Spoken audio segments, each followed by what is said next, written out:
তারা অবশ্যই অনেক জ্ঞানী এবং বুদ্ধিমান, যার জন্য তারা সরকার নির্বাচিত হচ্ছে। যেহেতু আমি একজন চিত্রনায়িকা, আমি একদম পরীক্ষিতও বলতে পারেন। আমার যারা এখানে ক্লায়েন্ট আছে তারা অনেক হেল্পফুল। আলহামদুলিল্লাহ, আমি বলবো 5ই আগস্টের পর যারা এসেছেন তাদের ভালোবাসায়, তাদের সহযোগিতায় আমি উপবিশ্বাস আজকে পর্যন্ত কাজ করছি। আসলে দুটোই আমার কাজ, কারণ অভিনয় তো কিন্তু একটা ব্যবসারই জায়গা, আর এটা হয়তো ইন্ডিভিজুয়াল একটি ব্যবসা। সো আমার কাছে মনে হয়েছে যেহেতু আমি একজন চিত্রনায়িকা, আমি একদম পরীক্ষিতও বলতে পারেন কোনো একটা জায়গা থেকে, যে মেকআপ বা নিজের স্কিন সম্বন্ধে কতটুকু আইডিয়া হয়েছে, এই সব কিছু মিলে ও মানে একই প্যাটার্ন বা একই মিশ্রণের জায়গা। হয়তো বা চলচ্চিত্রে আমাকে গিয়ে অভিনয় করতে হয়, এখানে হয়তো বা আমি একটা প্রতিষ্ঠান দিয়েছি যেখানে আমার ফ্যান ফলোয়াররা বা আমার ভালোবাসার মানুষরা সেখানে সার্ভিস নেয়।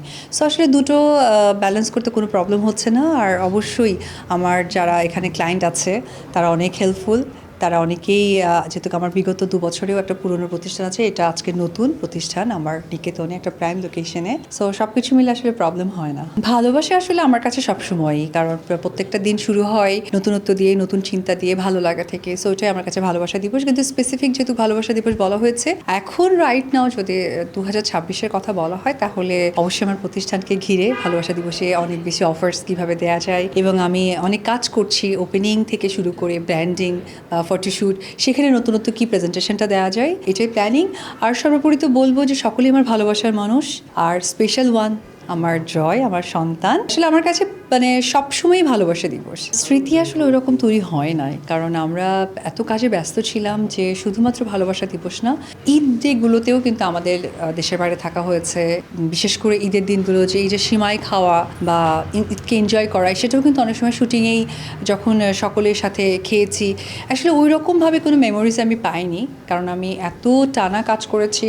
পার্সোনাল টাইম হিসেবে কখনোই ওই রকম করা হয়নি, এবং শাকিব খানও সেই কাজের জায়গাটা অনেক ব্যস্ত ছিলাম আমরা দুজনেই। যতটুকু সময় পাওয়া স্টার্ট হয়েছে আফটার বেবি, এরপরে তো আসলে কাজের আবার ব্যস্ততা, নিজেকে কিভাবে নতুন নতুন করে প্রেজেন্ট করা। ভালোবাসা দিবস নিয়ে আমার ওরকম কোনো কিছু পাইনি, ভালোবাসা দিবস নিয়ে কখনো পাবো কিনা তাও জানি না। আমি প্রথমেই বলি যে যে সরকার আসুক সেই সরকারকে সাধুবাদ জানাই এবং ওয়েলকাম করি বাংলাদেশের জন্য।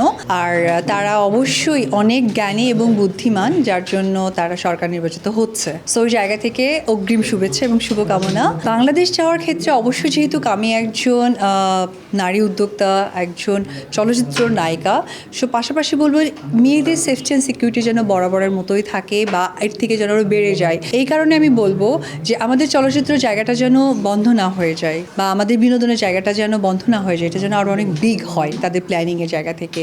অ্যান্ড পাশাপাশি এই যে আমি স্যালুন ওপেনিং করেছি, পার্লার ওপেনিং করেছি, বা এরকম আরও অসংখ্য নারী উদ্যোক্তারা আছেন।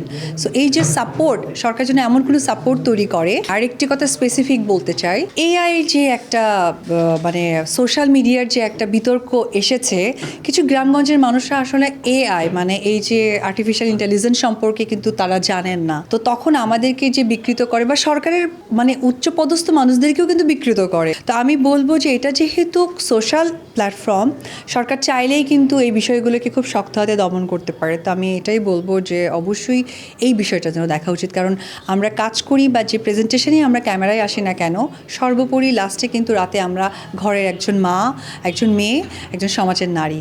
আলহামদুলিল্লাহ, আমি বলবো আলহামদুলিল্লাহ, সেটা হচ্ছে যে আমি 5ই আগস্টের পর যারা এসেছেন তাদের ভালোবাসায়, তাদের সহযোগিতায় আমি উপবিশ্বাস আজকে পর্যন্ত কাজ করছি। এবং অবশ্যই আমি একটা স্যালুন ওপেন করেছিলাম গত ডিসেম্বরে, আপনারা সকলেই জানেন, গুলশানে একটা জেন্টস স্যালুন, এবং আজকে আর একটা লেডিস পার্লার ওপেন করলাম। তে নিরাপত্তা বা সাপোর্ট কিন্তু কোনো দিকে আমি কমতি দেখছি না, বা সেটা আমি পাচ্ছি না, অনুভবও করতে পারছি না। তবে যেটা হয়, এটা হয়তো বা রাজনৈতিক কোনো ইস্যু হতে পারে, বা এটা হয়তো বা পারিপার্শ্বিক কিছু হতে পারে, সেই বিষয়ে আমার কোনো ব্যাখ্যা জানা নেই। তবে আমি অনেক মনে করি, আমি পার্সোনালি হিসেবে বলতে পারি, আমি ভালো কাজ করছি, ভালো সাপোর্ট পাচ্ছি।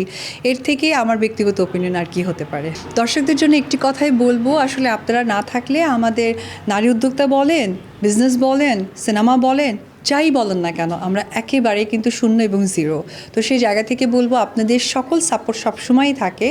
আর এবার ঈদে আমার সিনেমা আসার পরিকল্পনা আছে, যদি আসে অবশ্যই সিনেমা হলে দলে দলে গিয়ে অপবিশ্বাসের সিনেমাটা পার্সোনালি দেখবেন এবং অন্যান্য সিনেমা আসবেন সেগুলোও কিন্তু প্ল্যানিং করে সিনেমাগুলো দেখবেন। ঈদ নিয়ে আসলে যেহেতু বিজনেস রোজার মাসটা অনেক বেশি আমি মনে করি যে সময় দেওয়া উচিত, সো ডিসাইড করিনি এখনও। ঈদের দিন আসুক তখন অবশ্যই জানাবো।